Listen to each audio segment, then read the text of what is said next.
I learn a lot, I think, from running. I always try and I use it as an analogy for challenges in my life, I think. For me, I learn about, um, I mean, running is very simple.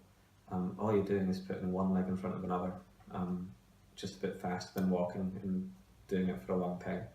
And I think because it's so simple, it puts you into, um, you can easily get into challenging situations that you have to use your mind and will to get over. And I think the biggest thing I learned is um, how to how to not give in, and how to make your body do more than your mind naturally thinks it can. Like you naturally want to give up or go slow, but actually your body is physically capable of doing much more than what your brain tells it can.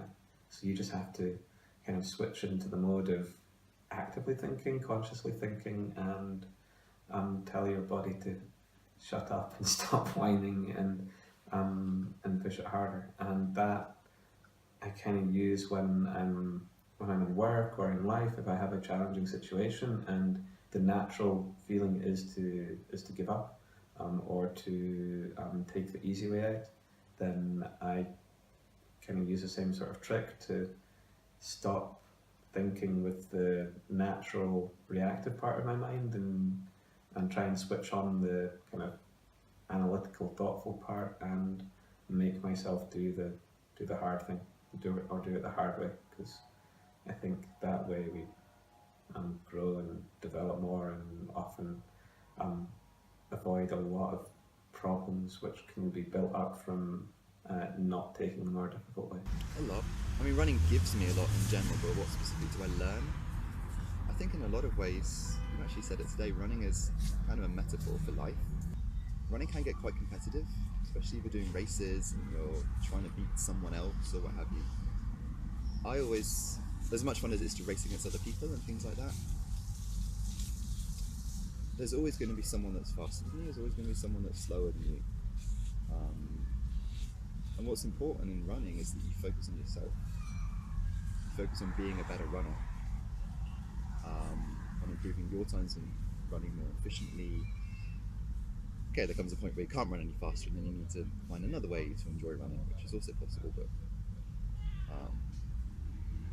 the point is, to get any kind of satisfaction from what you're doing, it has to be a personal satisfaction. You can't use someone else really as a benchmark.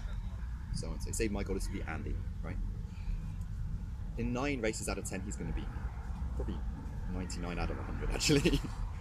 And maybe I beat him in one, but like in that one where I might beat him, he is probably hungover or injured, or he's pacing me to help me like get a PB, which he's done before, which is amazing.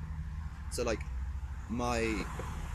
what I get out of it by beating Andy isn't actually worth that much, because it's based on someone else's performance and whether they've had a good day or bad day. So the way to get more out of running is by focusing on yourself and setting your own goals that are respected to yourself, and hopefully achieving them, or at least trying. That can be applied to a lot of areas in life, I think. Improving ourselves as people, learning, growing, educating ourselves, being better to ourselves and to others. I think it goes in a lot of areas. Also, the thing I particularly learnt this, I think, during one research. I mean, I mentioned it in some of the other questions about the ups and downs you get while running. It's also very much like life. It's important to remember that even when you have the low points, there is something on the other side, and sometimes you just have to get through them. You have to get your head down, put one foot in front of the other, and keep on going. And at some point, it will improve just by the fact you're moving forward and moving on.